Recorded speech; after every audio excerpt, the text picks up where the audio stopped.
Hello friends, welcome to my channel Happy Homemaker Radha. இன்னைக்கு நம்ம Paleo recipesோட day 3ல இருக்கோம். வாங்க நம்ம breakfastக்கு என்ன prepare பண்றதுங்கறத பார்க்கலாம். breakfastக்கு வந்து நான் ஒரு juice தான் எடுத்துக்கிட்டேன். இது வந்து பாத்தீங்கன்னா carrot, beetroot, அப்புறம் இஞ்சி, அதுக்கு அப்புறம் பாத்தீங்கன்னா நெல்லிக்காய் இதெல்லாம் எடுத்துக்கிறேன். இது குடிக்கிறதுனால உங்களுக்கு வந்து உடம்புல blood circulation அதிகமாகும். ஸ்கின்னுக்கு ரொம்ப நல்லது. உங்களோட டயட்டுக்கு இது ரொம்பவே ஹெல்ப்ஃபுல்லா இருக்கும். weight reductionக்கு யூஸ்ஃபுல்லா இருக்கும். நீங்க இந்த ஜூஸ் அரைக்கும் போது பாத்தீங்கன்னா உடனே தண்ணி சேர்த்து அரைக்க கூடாது.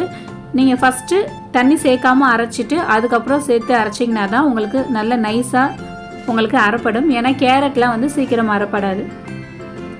இப்போ பாத்தீங்கன்னா நான் தண்ணி சேர்க்காம அரைச்சிட்டேன். இப்போ இது கூட தண்ணி சேர்த்து நம்ம அரைச்சிக்கலாம். நம்ம வந்து சுகர் எதுவும் சேர்க்க கூடாது. சோ சால்ட் வேணும்னா நீங்க விருப்பப்பட்டீங்கன்னா ஆட் பண்ணிக்கலாம். இத வடிகட்டி வேணும்னாலும் நீங்க குடிக்கலாம். இல்ல வடிகட்டாம அப்படியே குடிச்சாலும் ரொம்ப நல்லது. உங்களுக்கு உடம்புக்கு வந்து ஃபைபர் வந்து அதிகமா தேவைப்படும். அதுக்கு நீங்க வடிகட்டாம குடிக்கிறதே ரொம்ப பெஸ்ட்.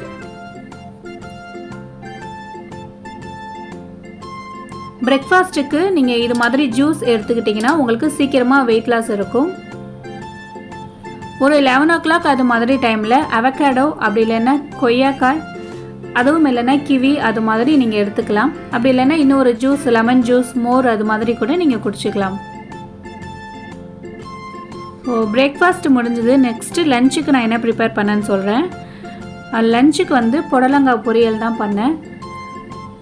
ஆல்ரெடி நான் சொல்லியிருக்க மாதிரி எங்க வீட்டுக்கும் வந்து மத்தவங்களுக்கும் குக் பண்ணனும். சோ சேர்த்து பண்ற மாதிரி தான் நான் பாப்பேன்.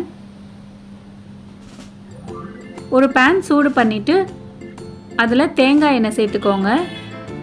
எண்ணெய் சூடான பிறகு கொஞ்சமா கடுகு சேர்த்துக்கலாம். இது கூட நீங்க சீரகம் கூட சேர்த்துக்கலாம். அப்படி இல்லனா தேங்காய் சேர்க்கும்போது சீரகம் சேர்த்து அரைச்சு கூட நீங்க சேர்த்துக்கலாம். ரொம்ப டேஸ்டா இருக்கும்.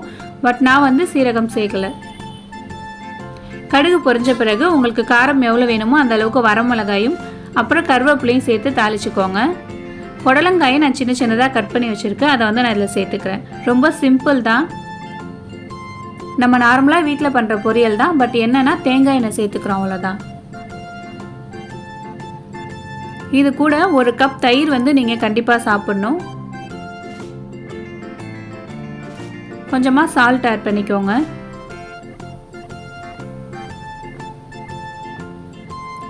மிக்ஸ் பண்ணி விட்டுட்டு இதுக்கு வந்து நம்ம வேக வைக்கிறதுக்கு கொஞ்சமா தண்ணி சேர்க்கணும். இது மூழ்கிற அளவுக்கு தண்ணி சேர்த்தீங்கன்னா நல்லா சீக்கிரமா வந்து பாயில் ஆயிடும். இதுல இருக்க தண்ணி வந்து புடலங்காய் சீக்கிரமா வந்து இழுத்துக்கும். சோ நீங்க வந்து இது மூழ்கிற அளவுக்கு தண்ணி சேர்த்துக்கலாம். அப்புறம் பெருங்காய தூள் சேர்த்துக்கோங்க.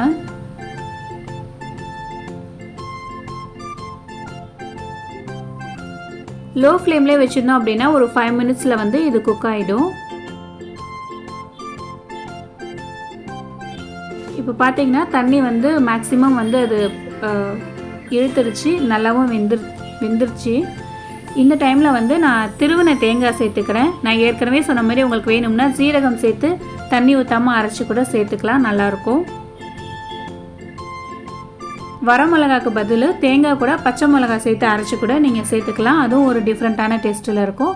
சோ லஞ்சுக்கு வந்து அவ்வளவுதான். நெக்ஸ்ட் டின்னர் பார்க்கலாம். நைட்டுக்கு வந்து mushroom cream of mushroom soup செய்ய போறோம். இது பாலியோவுக்கு மட்டும் கிடையாது. நம்ம ஈவினிங் டைம்ல கூட இந்த சூப்ஸ் வந்து செஞ்சு சாப்பிடலாம். இப்போ வந்து ஒரு பேன் ஹீட் பண்ணிக்குவோம். ஹீட் பண்ணிட்டு அதுல வந்து பட்டர் சேர்த்துக்கோங்க.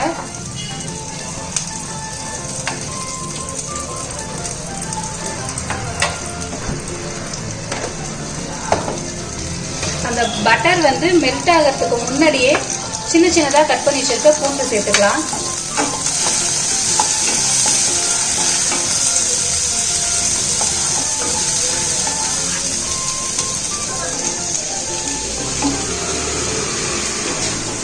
இந்த பட்டர்ல வந்து அந்த பூண்டு சேர்ந்து வரும்போது உங்களுக்கு நல்ல ஃப்ளேவர் கிடைக்கும். நல்ல சூப்பரான ஸ்மெல் இருக்கும்.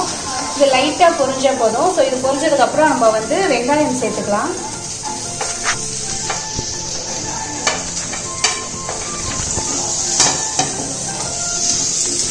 நம்ம வந்து பாலியோங்கறனால ஃப்ரெஷ் க்ரீம் சேர்க்கிறோம். ஃப்ரெஷ் க்ரீம் சேர்க்காம கூட நம்ம வந்து இந்த ரெசிபி பண்ணலாம்.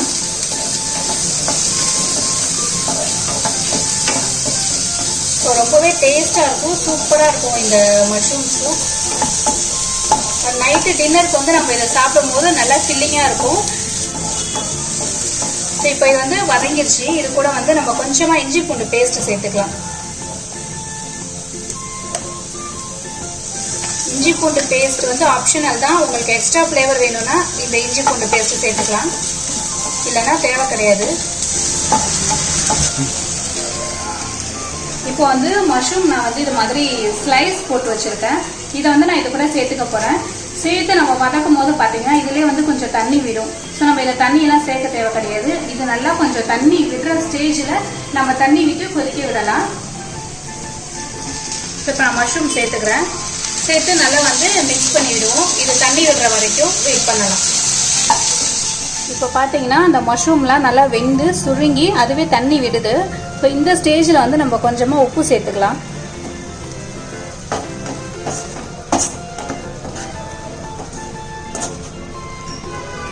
அதுக்கப்புறம் இதில் தண்ணி சேர்த்துப்போம்.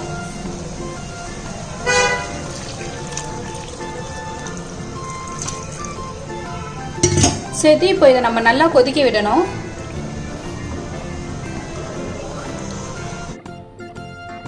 மஷ்ரூம்லாம் நல்லா வெந்து நல்லா கொதிக்க ஆரம்பிச்சிட்டு இந்த ஸ்டேஜில் வந்து நம்ம காய்ச்சி ஆற வச்சுருக்க பால் சேர்த்துக்கலாம். இது வந்து இந்த க்ரீம் ஆஃப் மஷ்ரூம் சூப்புக்கு மட்டும்தான் நீங்கள் வந்து பால் சேர்க்கணும். ஏன்னா இந்த க்ரீமி டேஸ்ட் வரத்துக்கு பால் வந்து சேர்த்துக்கலாம். அது நல்லா வந்து இந்த க்ரீமோட கலரும் கொடுக்கும். ஒரு 1/2 டம்ளர் அளவுக்கு நான் பால் சேர்த்துருக்கேன். மஷ்ரூம்லாம் நல்லா வெந்த பிறகு பால் சேர்த்ததுக்கப்புறம் ஃப்ரெஷ் க்ரீம் நான் கொஞ்சமாக ஆட் பண்ணுறேன்.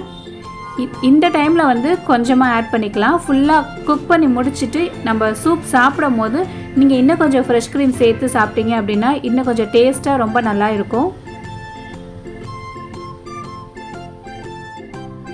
ஃப்ரெஷ் க்ரீம் பார்த்தீங்கன்னா உங்களுக்கு சம்டைம்ஸ் வந்து அங்கங்கே திரியாக நிற்கிற மாதிரி இருக்கும். ஸோ நீங்கள் நல்லா கிளறி விட்டுக்கிட்டே இருக்கணும். இப்போது இது மாதிரி ஓரத்துலலாம் பார்த்தீங்கன்னா லைட்டாக பபிள்ஸ் மாதிரி வருது இல்லையா, இந்த ஸ்டேஜில் வந்து நீங்கள் மிளகுத்தூள் சேர்க்கணும். இதுக்கு முன்னாடியே சேர்த்துட்டிங்க அப்படின்னா கலர் சேஞ்ச் ஆகிடும். அதனால் கொதிக்க ஆரம்பிக்கும் போது நீங்கள் இதை சேர்த்துக்கோங்க. அகைன் இதை நல்லா மிக்ஸ் பண்ணிடுவோம்.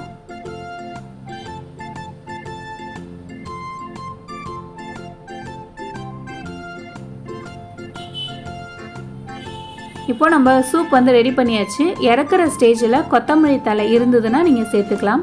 அப்படி இல்லைன்னா புதினா கூட சேர்த்துக்கலாம், அதுவும் நல்லாயிருக்கும். சூப் நம்ம ரெடி பண்ணியாச்சு. இப்போ வந்து கேஸ் ஆஃப் பண்ணிவிட்டு இந்த டைமில் வந்து ஃப்ரெஷ் க்ரீம் சேர்த்துக்கோங்க. நான் சேர்த்து எடுத்த வீடியோ வந்து மிஸ் ஆகிட்டு. ஸோ ஃப்ரெஷ் க்ரீம் வந்து நீங்கள் இறக்குனதுக்கப்புறம் சேர்த்து சாப்பிட்டிங்கன்னா ரொம்பவே சூப்பராக இருக்கும். சூப்பரான பாலியோ மஷ்ரூம் சூப் நம்ம ரெடி பண்ணிட்டோம். நம்ம நைட்டு டின்னருக்கு வந்து இதெல்லாம் சாப்பிட போகிறோம். ஸோ நான் எப்படி இருக்குன்னு டேஸ்ட் பார்த்து சொல்கிறேன்.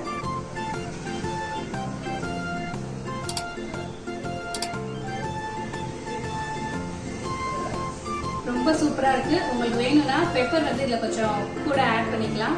நான் வந்து கம்மியாக தான் ஆட் பண்ணி காமிச்சேன் வீடியோவில். நாளைக்கு வேற ஒரு வீடியோவில் மீட் பண்ணலாம். நன்றி.